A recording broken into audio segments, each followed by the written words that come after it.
Reaction number 10, reaction number 10 আমরা এটাকে যে রিঅ্যাকশনটা করাবো এই রিঅ্যাকশনটা আমরা একটু অন্যরকম রিঅ্যাকশন আমরা করাচ্ছি আজকে, and it is also very important reaction. এটার নাম হচ্ছে Hofmann mustard oil reaction. Hofmann mustard oil reaction, আমরা এটা মাস্টার্ড অয়েলের একটা স্মেল এখানে তৈরি হয়, তাহলে হফম্যান মাস্টার্ড অয়েল রিঅ্যাকশন। তো এটাকে আমরা বলবো হফম্যান মাস্টার্ড অয়েল রিঅ্যাকশন, ঠিক আছে, Hofmann mustard oil reaction. So this is called Hofmann mustard oil reaction. Hoffman mustard oil reaction. So Hoffman mustard oil reaction টা কি দেখো, অ্যাকচুয়ালি এখানে একটা কম্পাউন্ড তৈরি হবে যার স্মেলটা মাস্টার্ড অয়েলের মতো। Smell of this compound is just like mustard oil, so it is called Hoffman mustard oil reaction. এই রিঅ্যাকশনে আমরা অ্যাকচুয়ালি কার্বন ডাইসালফাইডের সঙ্গে আমরা প্রাইমারি অ্যামিনের রিঅ্যাকশন করাবো। Reaction of primary amine with carbon disulfide, it is also an identification reaction of primary amine, very important. It is also an identification reaction of primary amine. So আমরা করব reaction of primary amine with carbon disulfide. So RNH2 তার সঙ্গে primary অ্যামিনের সঙ্গে carbon disulphide C double bond S। আমি মেকানিস্টিক অ্যাপ্রোচে রিঅ্যাকশনটা বোঝাচ্ছি। এই বন্ডটা সালফারের দিকে ভাঙলো because it is more electronegative. Nitrogen lone pair দিয়ে কার্বনকে অ্যাটাক করলো, কার্বন পোলার এন্ডে প্লাস চার্জ হচ্ছে, আর NH2 এই বন্ডটা যখনই কোঅর্ডিনেট করবে NH2 প্লাস হবে, একটা H প্লাস বেরিয়ে যাবে, তাহলে আলটিমেটলি এটা ফর্ম করবে RNH এখানে C double bond S RNH C double bond S, আর এই বন্ডটা ব্রেক করে S মাইনাস আর এখান থেকে একটা H প্লাস দেবে দিয়ে SH।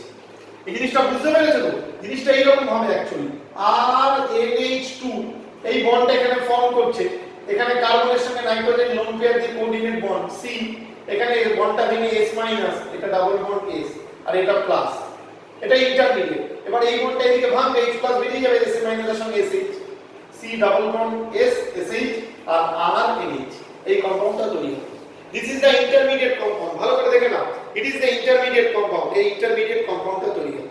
এটার নাম হচ্ছে ডাইথায়োঅ্যালকাইল কার্বামিক acid.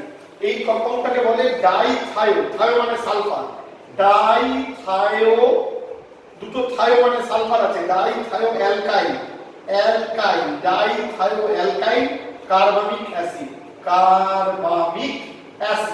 This is called dithiioalkyl carbamic acid. Carbamic acid, dithiioalkyl carbamic acid. এই ডাইথায়োঅ্যালকাইল কার্বামিক অ্যাসিডকে যদি আমরা HgCl2 দিয়ে হিট করি, মার্কিউরিক ক্লোরাইড দিয়ে হিট করি, তাহলে অ্যালকাইল আইসোথায়োসায়ানেট তৈরি হবে। এইটাকে যদি আমরা HgCl2 মার্কিউরিক ক্লোরাইড দিয়ে হিট করি, তাহলে ফর্ম করবে অ্যালকাইল আইসোথায়োসায়ানেট। HCl মানে থায়োসায়ানেট, আইসোথায়োসায়ানেট মানে NCS, এটা ফর্ম করবে RN double bond C double bond S। This is called alkyl isothiocyanate. Alkyl isothiocyanate. Alkyl isothiocyanate. ঠিক আছে, isothiocyanate NCS, HCl মানে thiocyanate, NCS মানে isothiocyanate। দেখে নাও, এই অ্যালকাইল আইসোথায়োসায়ানেট, এই অ্যালকাইল আইসোথায়োসায়ানেট তৈরি হচ্ছে, এটাই স্মেল লাইক মাস্টার্ড অয়েল, এটাই হচ্ছে স্মেল লাইক মাস্টার্ড অয়েল। আর তার সঙ্গে তোমার HgCl2 তৈরি করছে HGS আর HCl তৈরি হয়। এখানে HgCl2 কি করবে, HGS হবে, অ্যালকাইল আইসোথায়োসায়ানেট NCS একটা S বেরিয়ে যাবে এখানে, এটা হবে HGS, মার্কিউরিক সালফাইড তৈরি হবে, আর তার সঙ্গে তৈরি হবে HCl। So this is the balanced equation. এবার এটাকে আমি ইচ্ছা করলে ব্যালেন্স করলে, এখানে HCl আছে, তো আমি এটাকে 2HCl করতে পারি, ব্যালেন্সের জন্য 2HCl। So this is the whole reaction. এই রিঅ্যাকশনটার নাম হচ্ছে হফম্যান মাস্টার্ড অয়েল রিঅ্যাকশন। এই অ্যালকাইল আইসোথায়োসায়ানেট এটা স্মেল লাইক মাস্টার্ড অয়েল, এটা মাস্টার্ড অয়েলের মতন গন্ধ পাওয়া যায়, তাই এটাকে হফম্যান মাস্টার্ড অয়েল রিঅ্যাকশন বলে। Alkyl isothiocyanate smell like mustard oil, বোঝা গেল? Alkyl isothiocyanate smell like mustard oil. Clear? HCN মানে কি? থায়োসায়ানেট HCN, আর NCS মানে কি? আইসোথায়োসায়ানেট। HCN আর NCS আমরা পড়েছিলাম না অ্যাম্বিডেন্টেড লাইগেন্ড, এটা অ্যাম্বিডেন্টেড লাইগেন্ড, দুদিকে ডোনার অ্যাটম আছে, তাহলে এটা alkyl isothiocyanate smell like mustard oil. এটা হচ্ছে smell like mustard oil, smell like mustard oil, mustard অয়েলের মতন গন্ধ, তাই এটাকে হফম্যান মাস্টার্ড অয়েল রিঅ্যাকশন বলা হয়।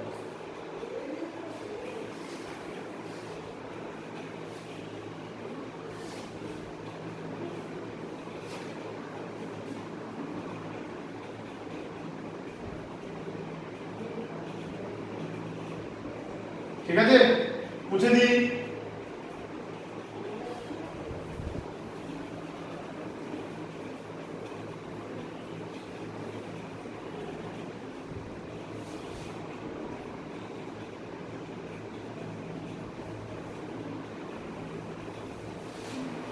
Clear?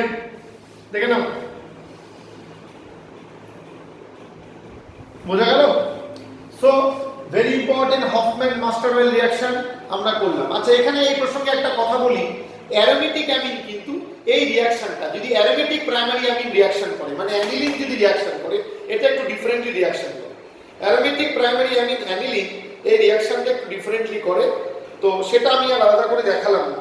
Aromatic primary amine aniline একটু ডিফারেন্টলি রিঅ্যাকশনটা করে, ঠিক আছে? এটা অ্যালিফেটিক প্রাইমারি অ্যামিনের জন্য রিঅ্যাকশনটা তোমাদের বললাম, অ্যালিফেটিক প্রাইমারি অ্যামিন ডিস্টিংগুইশ করা যায়। অ্যারোমেটিক প্রাইমারি অ্যামিনের ক্ষেত্রে এটা কিন্তু একটু সেপারেট রিঅ্যাকশন হয়, সেই রিঅ্যাকশনটা একটু ডিফারেন্টলি অ্যারোমেটিক প্রাইমারি অ্যামিন করে। এবারে আমরা যে রিঅ্যাকশনটা আমরা করব, অ্যাকচুয়ালি যে রিঅ্যাকশনটা আমরা করব সেটা হচ্ছে, আচ্ছা তার আগে একটা কাজ করি, অ্যারোমেটিক প্রাইমারি অ্যামিন এটা একটু ডিফারেন্টলি রিঅ্যাকশন করে, তো অ্যারোমেটিক প্রাইমারি অ্যামিনের জন্য আমরা রিঅ্যাকশনটা একটু লিখি, কি হচ্ছে দেখি। অ্যানিলিনের সঙ্গে রিঅ্যাকশনটা লিখি। অ্যাকচুয়ালি এটা কিছুই না, অ্যানিলিনকে আমি এভাবে লিখতে পারি, তো অ্যানিলিন দেখে নাও, অ্যানিলিনকে আমি লিখতে পারি C6H5NH2 অ্যানিলিন। তো C6H5NH2 সেটার সঙ্গে আমরা এটার দুটো মলিকিউল, অ্যানিলিন যখন রিঅ্যাক্ট করে এর দুটো মলিকিউলের সঙ্গে অ্যানিলিন রিঅ্যাক্ট করে, এই ব্যাপারটা এইরকম হয়, C6H5NH, আবার C6H5NH, তার সঙ্গে কার্বন ডাই সালফাইড, তার মানে SC ডাবল বন্ড S। তো এখান থেকে একটা H2S বেরিয়ে যায়, অ্যাকচুয়ালি এটা মনে রাখবেন। অ্যানিলিন যখন রিঅ্যাক্ট করে এটা 2 মোল রিঅ্যাক্ট করে, 2 mole of the aniline reacts with 1 mole of carbon disulphide, এবং এখান থেকে একটা H2S এলিমিনেশন, H2S এলিমিনেশন হয়ে এখানে যে ইন্টারমিডিয়েট প্রোডাক্টটা ফর্ম করে সেটা হচ্ছে এইরকম C6H5NH, ঠিক আছে? তার সঙ্গে কার্বন, কার্বনের সঙ্গে একটা ডাবল বন্ড S, আবার কার্বনের সঙ্গে NHC6H5, এই কম্পাউন্ডটা তৈরি করে। দেখে নাও ভালো করে, অ্যানিলিনের সঙ্গে কার্বন ডাই সালফাইডের রিঅ্যাকশনটা, অ্যানিলিন কি অ্যারোমেটিক প্রাইমারি, তার সঙ্গে কার্বন ডাই সালফাইডের রিঅ্যাকশনটা একটু ডিফারেন্টলি হয়, এবং এই একটা ইন্টারমিডিয়েট কম্পাউন্ড অ্যানিলিন ফর্ম করে। লুক এট দ্য বোর্ড, দেখে নাও ভালো করে, এই ইন্টারমিডিয়েট কম্পাউন্ডটা কি করে ফর্ম করছে, একটা H2S বেরিয়ে যাচ্ছে, 1 molecule of H2S gas is removed. এবং অ্যানিলিনের 2 molecule reacts with 1 molecule of carbon disulfide, একটা H2S গ্যাস রিমুভ করে, এবং এটাকে বলি আমরা NN ডাইফিনাইল, NN ডাইফিনাইল থায়োইউরিয়া। এটা অ্যাকচুয়ালি ইউরিয়া কি হয়, C double bond O NH2 NH2, আর এটা থায়োইউরিয়া হয় কেন, অক্সিজেনের জায়গায় সালফার আছে, তাহলে NN এটার নাম হচ্ছে NN ডাইফিনাইল থায়োইউরিয়া। এই রিঅ্যাকশনগুলো কিন্তু স্কোপে নেই, আমি আগেই বলে দিচ্ছি। NN ডাইফিনাইল থায়োইউরিয়া প্লাস তার সঙ্গে কি হবে, তার সঙ্গে H2S তো তোমাদের বেরিয়ে গেল। এবার এই NN ডাইফিনাইল থায়োইউরিয়ার সঙ্গে একে যদি কনসেন্ট্রেটেড হাইড্রোক্লোরিক অ্যাসিড দিয়ে হাইড্রোলাইজড করা যায়, তাহলে কিন্তু সেই ফিনাইল আইসোথায়োসায়ানেট তৈরি হবে, ওই C6H5NCS ফিনাইল আইসোথায়োসায়ানেট তৈরি হবে, তার সঙ্গে বেনজিন ডায়াজোনিয়াম অ্যানিলিনিয়াম ক্লোরাইড, তার সঙ্গে অ্যানিলিনিয়াম ক্লোরাইড তৈরি হবে। তো এইটাকে যদি হাইড্রোলাইজড করা যায়, এটাকে যদি হাইড্রোলাইজড করা যায়, মানে এটাকে যদি হাইড্রোলাইজড করা যায় HCl দিয়ে যদি আমি এটাকে হাইড্রোলাইজড করি, কনসেন্ট্রেটেড হাইড্রোক্লোরিক অ্যাসিড দিয়ে যদি হাইড্রোলাইজড করি, তাহলে অ্যাকচুয়ালি এখানে তৈরি হবে দেখো ভালো করে, এই বেঞ্জিন রিং ফিনাইল গ্রুপটা মানে বেঞ্জিন রিং এর মতন রয়েছে, তার সঙ্গে ওই আইসোথায়োসায়ানেট NCS ফিনাইল আইসোথায়োসায়ানেট তৈরি হবে NCS, আর এখানে C6H5NH2 একটা এই বেরিয়ে গেল C6H5NH2 প্লাস, তাহলে তৈরি হবে C6H5 বেঞ্জিনের মাথায় NH2 প্লাস আর Cl মাইনাস। এইটার নাম হচ্ছে তোমরা জানো অ্যানিলিনিয়াম, এটা হচ্ছে অ্যানিলিনিয়াম ক্লোরাইড, তাই তো?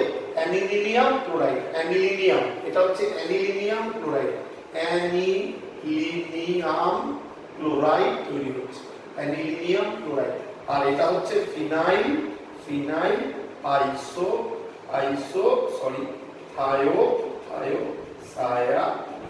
Thiocyanate HCl, isothiocyanate NCS, phenyl isothiocyanate. এটাও কিন্তু স্মেল লাইক মাস্টার্ড অয়েল, এটা smell like mustard oil. So এটা হফম্যান মাস্টার্ড অয়েল রিঅ্যাকশন, একটু ডিফারেন্টলি রিঅ্যাকশনটা হয়। অ্যালিফ্যাটিক প্রাইমারি অ্যামিন একরকম ভাবে করে, অ্যারোমেটিক প্রাইমারি অ্যামিন একটু আলাদা করে করে। এটার ইন্টারমিডিয়েট প্রোডাক্টের নাম মনে রাখবে NN diphenyl thiourea. So this is the whole reaction, this is the whole reaction. Clear? তাহলে এটা আমরা রিঅ্যাকশন নাম্বার 10 আমরা কমপ্লিট করলাম, 10 নম্বর রিঅ্যাকশন। এবারে আমরা রিঅ্যাকশন নাম্বার 11 করব। 11 যে রিঅ্যাকশন করব সেই রিঅ্যাকশনটা হচ্ছে নাম্বার 11 আমরা যেটা করব reaction of 1 degree and 2 degree amine with Grignard reagent। এটা আমরা অলরেডি অ্যালকেন এর প্রিপারেশনে class 11 A পড়িয়েছি। reaction of 1 degree and 2 degree amine with Grignard reagent। Tertiary amine কিন্তু রিঅ্যাক্ট করে না, 3 degree amine does not। কেন বোঝাবো? 3 degree amine does not। রিঅ্যাকশনটা এরকম হয়, আর NH2 প্রাইমারি অ্যামিন তার সঙ্গে গ্রিগনার্ড রিএজেন্ট আর ড্যাশ MgX। রিঅ্যাকশনে কি হয়? অ্যাক্টিভ হাইড্রোজেন আছে, অ্যামিনে অ্যাক্টিভ হাইড্রোজেন আছে, মানে নাইট্রোজেনের সঙ্গে H আছে, অ্যাসিডিক হাইড্রোজেন, অ্যাক্টিভ হাইড্রোজেন। সেই হাইড্রোজেনটা আর ড্যাশের সঙ্গে কম্বাইন করে আর ড্যাশ H মানে ফর্ম করে অ্যালকেন। এই প্রিপারেশনে এই রিঅ্যাকশনে আমাদের অ্যালকেন তৈরি হয়, অ্যালকেন। আর তার সঙ্গে সাইড প্রোডাক্ট কি হবে? RNH MgX। খুবই সোজা, এটাকে এইভাবে লিখবো সুবিধা হবে। Mg টাকে আগে লিখবো, এটা Mg bivalent, MgNHRX, MgNHRX। This is the side product, very easy. Example দেখো, CH3NH2 তার সঙ্গে CH3MgBr, দুটো এক নিলাম আর আর ড্যাশ, তাহলে কি হবে? এই H এখানে আসবে। এখন অ্যাকচুয়ালি রিঅ্যাকশনটা কি? অ্যাক্টিভ হাইড্রোজেন, এই নাইট্রোজেনের সঙ্গে যে H থাকে তাকে অ্যাক্টিভ হাইড্রোজেন বলে। একটা H আসবে মিথাইলের সঙ্গে, করবে মিথেন, অ্যালকেন প্রিপারেশন হবে, প্লাস কি হবে? Mg, তারপরে NH CH3Br, একটা N এর সঙ্গে বন্ড, একটা Br এর সঙ্গে। So this is the formation of methane, preparation of alkane. এটা হচ্ছে reaction of 1 degree and 2 degree amine with Grignard reagent that gives an alkane, alkane form করে, ফর্মেশন অফ অ্যালকেন হচ্ছে। আর সেকেন্ডারি অ্যামিনে রিঅ্যাকশন করবে, কারণ ওখানে স্টিল একটা acidic hydrogen আছে। টারশারি অ্যামিনে N এর সঙ্গে কোনো হাইড্রোজেন নেই, তাই অ্যাসিডিক হাইড্রোজেন বা অ্যাক্টিভ হাইড্রোজেন থাকে না বলে tertiary amine doesn't react with Grignard reagent. Tertiary amine does not react with Grignard reagent due to not having acidic hydrogen. কোনো অ্যাসিডিক হাইড্রোজেন থাকে না বলে টারশারি অ্যামিন গ্রিগনার্ডের সঙ্গে রিঅ্যাক্ট করে না। সেকেন্ডারি অ্যামিনের সঙ্গে রিঅ্যাকশন আমি एग्जांपल দিয়ে দেখিয়ে দিচ্ছি। CH3NaCH2 secondary amine, Grignard reagent C2H5MgBr। Example কি হবে? অ্যাক্টিভ হাইড্রোজেন একটা আছে, C2H5 এর সঙ্গে কম্বাইন করে তৈরি করবে ইথেন, C2H6 প্লাস কি হবে? Mg, তার সঙ্গে বলো ব্র্যাকেটে NCH3 R Br। This is the side product. So this is the preparation of alkane by the reaction of primary and secondary amine with Grignard reagent. Tertiary amine does not, as no hydrogen is attached with the nitrogen of tertiary amine. That's all. Okay, next 11 হয়ে গেল। আর একটা reaction আমাদের রয়েছে, last one 12, that is oxidation. অ্যামিনের reaction কিন্তু আমাদের over oxidation. অ্যামিনের oxidation, অ্যামিনের